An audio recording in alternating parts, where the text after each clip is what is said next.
Hello po sa inyong lahat mga ka-crypto. Ako po si Pinoy Crypto Trader at sa video na ito ay atin pong pag-uusapan dito ang komento ni ka-crypto dito. Ayan, tungkol po ito sa paraan ng ating pagti-trade sa mga cryptocurrencies dito. Kaya yan, sabi niya dito ay pag nag-TP ka ba or nag-take profit ka, as in lahat ba ng hawak mo or holdings mo na coin ay ibebenta mo? Kaya yan, sabay bili ka na lang ulit kung sakaling bumaba kung sakaling bumaba ang presyo nito. Kaya ayan yung gusto niyang malaman dito. Kaya yan, bago ko po ipaliwanag yan o sagutin ang kanyang katanungan, ay nais ko lamang po munang bigyang linaw ang aking disclaimer kung saan ang nilalaman po ng video na ito ay hindi po ito isang financial advice. For education and information purposes lamang po ang layunin nito. Maliban po dito ay nais ko na rin pong magbigay babala na wala pong kahit anumang group chat ang Pinoy Crypto Trader. Ayan, kung pag magtitipi nga ba ako, ay ibebenta ko na lahat ng aking mga hawak na coins. Tapos, saka na lang ako bibili kapag sakaling bumaba ito. At ang masasabi ko po rito ay hindi. Ayan, gamitin po nating example or halimbawa itong si Fluky Ino. Ayan, yung aking mga tinitake profit po rito ay hindi ko po binebenta lahat. Yan, kunwari, yung nangyari rito, yan, nakabili ako rito. Ayan, sa mga presyong ito, dito, nung bumagsak si Fluky Ino dito. Ayan, nung umangat po siya ay may nakapag-take profit ako dito noong mga April 23, nung umangat po siya rito sa presyong 30 digits 17526. Ang ginagawa ko po dyan ay nasa mga 10%.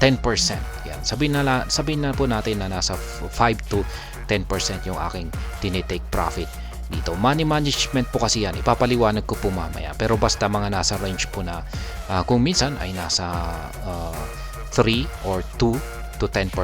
Kaya depende po kasi sa kalagayan, sa analysis natin, interpretation natin. Kaya nagkakaroon po tayo ng adjustment kung magkano yung ibebenta natin dito. Pero hindi ko po binebenta lahat. Hindi ko po liniliquidate.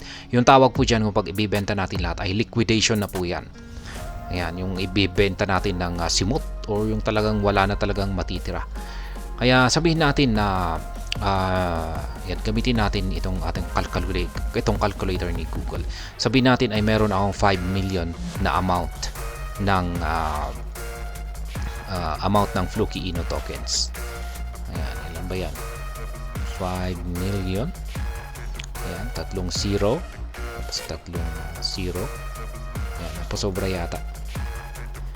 1, 2, 3, 1, 2, 3. Ayan, sabihin natin ay meron po akong 5 million na amount ng Fluky Ino tokens. At sabihin natin ay dito ako nag-umpisa. At nabili ko yan lahat dito nung bumagsak si Fluky Ino dito.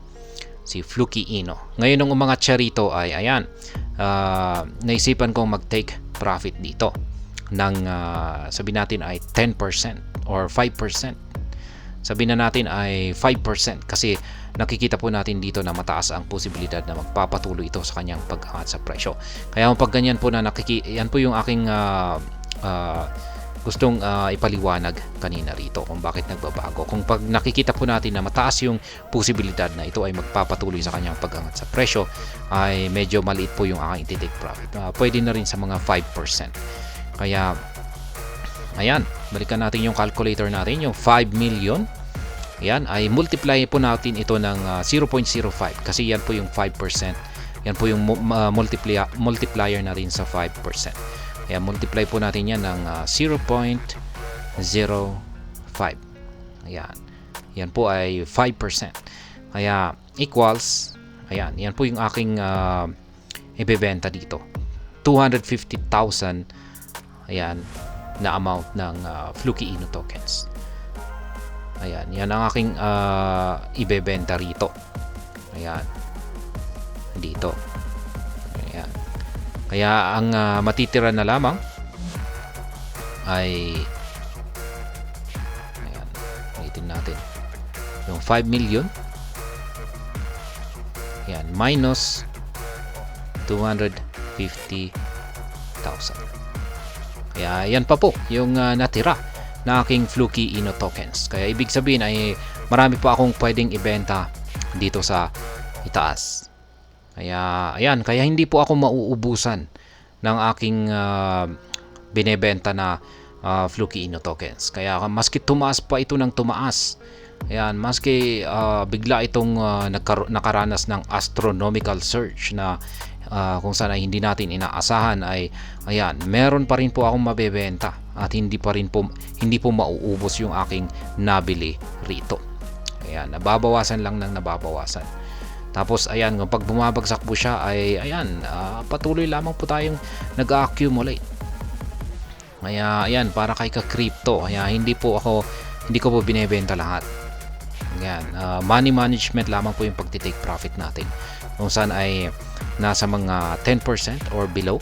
Ayan, basta depende na rin po kasi sa nabili natin. Kung malaki-laki po yung nabili natin ay pwede na po tayo mag-umpisa sa mga 10%. Pero kung pag kokonti po yung nabili natin, ay pwedeng mag-umpisa po tayo sa 3 to 10%. Kaya ayan, gaya ng sinabi ko kanina ay money management lamang po kasi yan. Kaya ngayon yung nais ko pong ipaliwanag kanina ay ayan, yung ito. Sabihin natin ay yan nga, isa po itong aktual na halimbawa. Meron po tayong isang bullish flag pattern dito. Ayan. Ngayon ay nung nagkaroon po siya ng breakout dito sa upper portion nito, ay yung analysis natin dito ay aakyat siya sa mataas na presyo.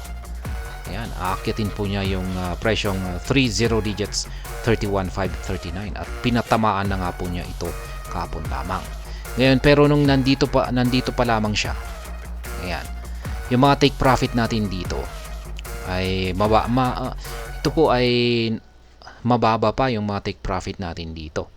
Ayan, malayo pa sa pinaka price target natin dito.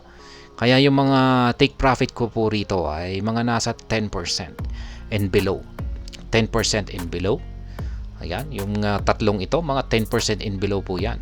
Pero dito, ayan, nung nandito na, yung take profit na ito, medyo tinaas-taasan ko na. Kasi malapit na po siya sa pinaka-ultimate price target natin dito. Kaya, ayan, dito sa pinaka-ultimate price target natin dito ay malaki po yung tinake profit ko dito. Kaya, ganyan po, ina-adjust ko po yung aking, yung percentage ng aking take profit dito. Ayan, pero yung kagandahan dito ay hindi po tayo nauubusan ng ating mabebenta na Fluky Ino tokens or kahit anumang crypto asset yan na ating tinitrade. Kaya kung maski umabot po siya rito, yan, maski umabot po siya rito, pagkatapos ay nagpatuloy pa rin po ito sa kanyang pag-angat sa presyo, ayan, umangat pa rin ng umangat, ay meron pa rin po tayo. Meron pa rin po tayong hawak na Fluky Ino tokens na pwede po nating ibenta. Hindi po tayo mauubusan maski umangat pa yan ng umangat.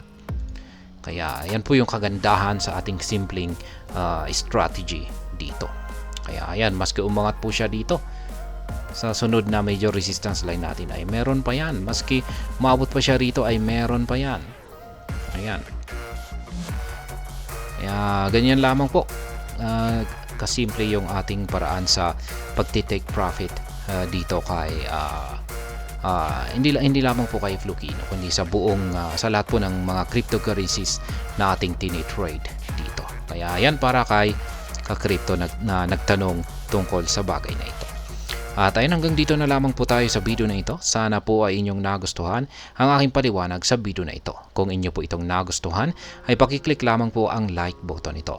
Para naman po sa mga bago lamang dito, kayo po ay aking inaanyayahan para mag-subscribe. Pakiclick na rin po ang bell icon nito dahil ito po ang siya magsisilbing notification nito sa mga bago kong videos na akin pong ina-upload sa aking YouTube channel na ito.